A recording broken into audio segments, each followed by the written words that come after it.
महाराष्ट्राचे मुख्यमंत्री लाडकी बहीण योजनेसाठी शासनानं ऑनलाईन अर्ज भरण्यासाठी नारीशक्ती ॲप उपलब्ध करून दिले. मात्र गेल्या 4 ते 5 दिवसांपासून हे ॲप सुरू होत नसल्याचं दिसून येते. या ॲपवर क्लिक करूनही कसलाच प्रतिसाद मिळत नाही. त्यामुळे अर्ज दाखल करण्याच्या तयारीत असलेल्या महिलांची झोप उडाली आहे. ऑनलाईन अर्ज भरण्याबरोबरच अंगणवाडी सेविकांमार्फतही महिलांना फॉर्म भरता येत आहेत. त्यासाठी सर्व कागदपत्र सेविकांकडे जमा करायची असून सध्या हजारो महिलांनी आपली कागदपत्र या सेविकांकडे सुपूर्द केली आहेत. मात्र ॲप सुरूच होत नसल्यानं सेविकांचीही पंचायत झाली आहे. मुख्यमंत्री माझी लाडकी बहीण योजनेचे फॉर्म ऑनलाईन भरण्याची सोय आहे. मात्र ज्या ॲप्लिकेशनवर अर्ज सादर करायचा आहे ते ॲप सर्व्हर डाऊनमुळे व्यवस्थितरित्या चालत नाही. परिणामी लाडक्या बहिणींची झोप उडाली आहे. मध्यरात्री अर्ज भरावे लागत असल्यानं अंगणवाडी सेविकांना जागरण करावं लागते. तसंच OTPसाठी त्यांना रात्रीच फोनाफोनी करावी लागते. हे ॲप दिवसभर चालत नाही. रात्री उशिरा सेविकांना अर्ज भरण्याचं काम त्यामुळे करावं लागते. रात्री 1 ते 2 वाजेपर्यंत हा फॉर्म भरण्यासाठी खटपट करावी लागते. तसंच ग्रामीण भागात इंटरनेट नेटवर्कबाबत अडथळे पार करून हे सर्व प्रक्रिया करावी लागत आहे. ज्ञानगंगा एज्युकेशन ट्रस्टच्या कला, वाणिज्य आणि विज्ञान पदवी महाविद्यालय IBOP अकादमी यांच्या संयुक्त विद्यमानं अनलॉक युअर पोटेन्शियल सिव्हिल सर्व्हिसेसच्या स्पर्धात्मक परीक्षांमध्ये प्रभुत्व मिळवणं या विषयावर आंतरमहाविद्यालयीन चर्चासत्राचं आयोजन 5 ऑगस्ट रोजी करण्यात आलं होतं. या चर्चेत मुंबईतील विविध महाविद्यालयातील विद्यार्थी मोठ्या संख्येनं सहभागी झाले होते.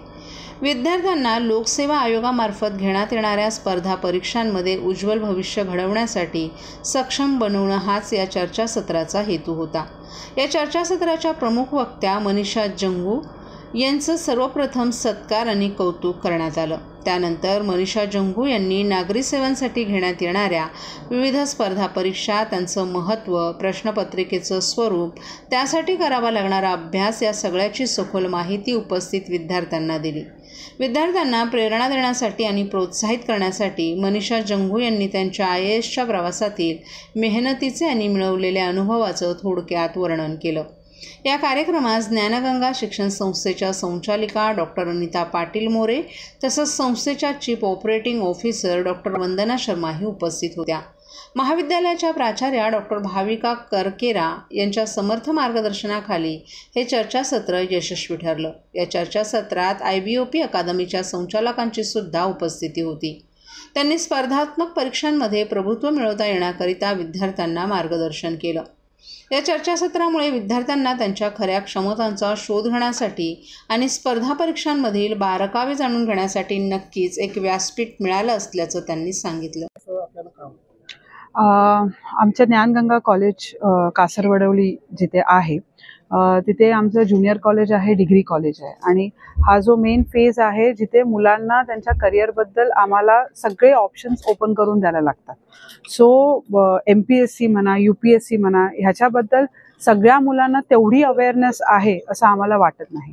त्यामुळे आम्ही IOP अकॅडमी बरोबर आमचं जे टायअप आहे त्यांच्याबरोबर मनीषा मॅडमला बोलवून आज आम्ही आमच्या मुलांचं एक इंटरॅक्टिव्ह सेशन घेतलं, जेणेकरून मुलांना MPSC UPSCची कशी तयारी केली पाहिजे आणि ही तयारी करताना त्यांना काय अडथळे येऊ शकतात आणि त्यांनी कसं स्वतःवरती विश्वास ठेवून या परीक्षेला सामोरे गेलं पाहिजे हे सांगण्यात आलेलं आहे. आणि आम्हाला पूर्ण विश्वास आहे की आमच्या कॅम्पसमधला एक ना एक मुलगा लवकरच या एक्झाम्स क्रॅक करणार आहेत, कारण त्याच्यासाठी आम्ही कॅम्पसमध्येही फार मेहनत घेत आहोत.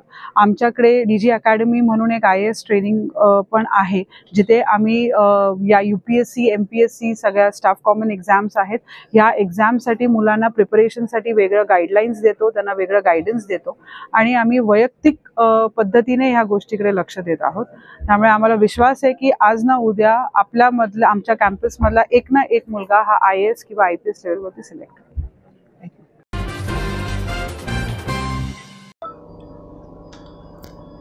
आज सकाळी 11:15 वाजण्याच्या सुमारास ठाण्यातील आपत्ती व्यवस्थापन कक्षाला पटेल क्वारी टिकुजनी वडी वॉटर पार्कच्या बाजूला संजय गांधी नॅशनल पार्क परिसरातील खदानीत एका अज्ञात व्यक्तीचा मृतदेह आढळल्याची माहिती मिळाली.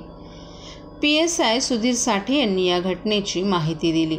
घटनास्थळी चितळसर मानपाडा पोलीस स्थानकाचे अधिकारी आणि कर्मचारी, आपत्ती व्यवस्थापन कक्षाचे कर्मचारी, ठाणे आपत्ती प्रतिसाद दलाचे जवान, अग्निशमन दलाचे जवान आणि वनविभागाचे कर्मचारी दाखल झाले.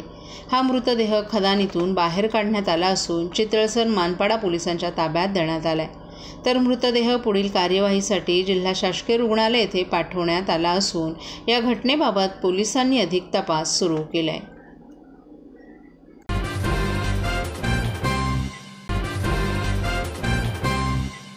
महाराष्ट्रातील भगिनींना आधार देणारी राज्य शासनाची मुख्यमंत्री माझी लाडकी बहीण योजना.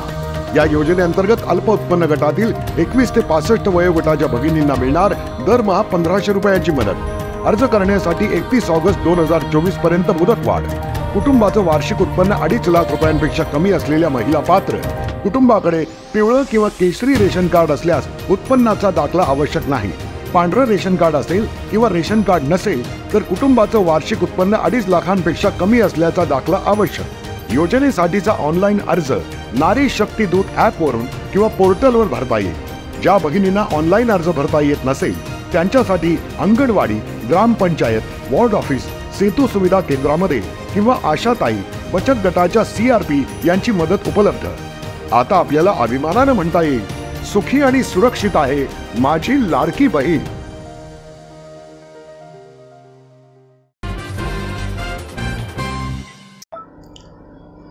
ऐकायला काहीशी विचित्र वाटावी अशी घटना ठाणे जिल्ह्यातील कळवा परिसरातील मुंब्रा परिसरात घडली आहे. इमारतीच्या 5व्या मजल्यावरून कुत्रा खाली पडला. हा कुत्रा याच इमारतीच्या खालून रस्त्यावरून आपल्या आईसोबत निघालेल्या एका 3 वर्षीय चिमुकलीच्या डोक्यात पडला. या घटनेत केवळ अंगावर पडलेल्या कुत्र्यामुळे या 3 वर्षीय चिमुकलीचा मृत्यू झालाय. मुंब्रा परिसरातील अमृतनगर हा अपघात घडला आहे. ही घटना CCTVमध्ये कैद झाली आहे. या घटनेचा व्हिडिओ सोशल मीडियावरही व्हायरल झालाय. पीडिता आपल्या आईसोबत इमारतीखालून पायी निघाली होती. दरम्यान इमारतीमध्ये असलेल्या सदनिकेत राहणाऱ्या एका कुटुंबानं पाळलेला कुत्रा खिडकीतून खाली पडला. हा कुत्रा अचानक डोक्यावर पडल्यानं 3 वर्षीय चिमुकली गंभीर जखमी झाली. झालेला आघात तिला सहन झाला नाही. परिणामी मूर्छा आल्यानं ती खाली कोसळली. दरम्यान घडलेला प्रकार पीडितेच्या आईच्या लक्षात आला. ती घाबरली आणि तिने मदतीसाठी आरडाओरडा केला. जमलेल्या नागरिकांनी चिमुकलीला दवाखान्यात नेलं, परंतु डॉक्टरांनी चिमुकलीला उपचारांपूर्वीच मृत घोषित केलं. दरम्यान या घटनेत कुत्रा जिवंत राहिला, मात्र तो गंभीर जखमी झालाय.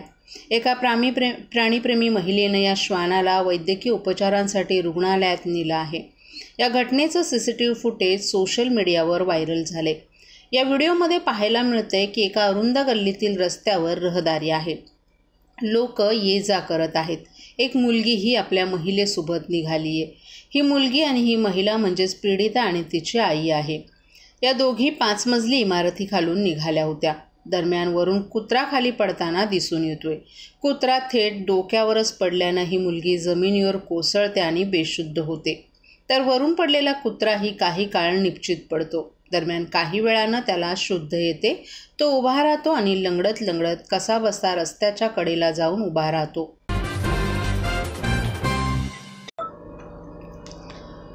ठाण्यातील वागळे इस्टेट येथील IT कर्मचाऱ्यांचा कामावर जाण्याचा प्रवास सुसह्य व्हावा यासाठी भाजपचे ठाणे जिल्हा अध्यक्ष संजय वाघुले यांनी पुढाकार घेतलाय.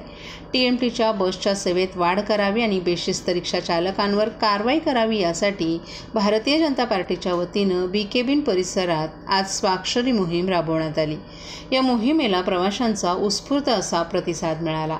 गेल्या 2 दिवसांपूर्वी वाढीव दंडाविरोधात रिक्षा चालकांनी संप पुकारला होता. यावेळी प्रवाशांचे प्रचंड हाल झाले.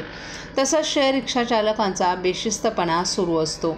3 प्रवाशांपेक्षा जास्त प्रवासी रिक्षांमध्ये बसून प्रवास केला जातो. त्यामुळे प्रवाशांचा प्रवास असुरक्षित असल्याचं देखील वाघुले यांनी सांगितलं. त्यामुळे जास्तीत जास्त TMTच्या बसेस सोडण्यात याव्यात यासाठी ही स्वाक्षरी मोहीम पार पडली.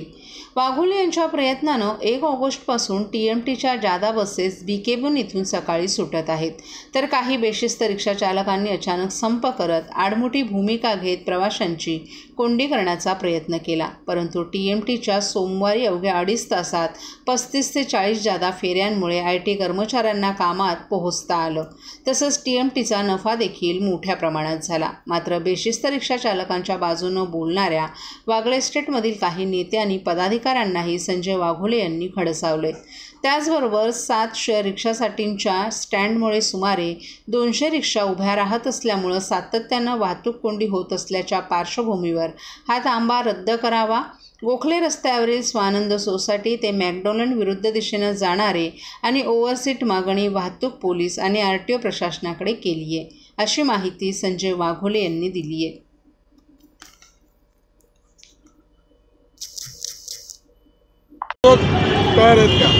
बघा, माझा गेली अनेक वर्ष आनंद दिघे साहेबांनी ही परिवहन व्यवस्था चालू केली आहे.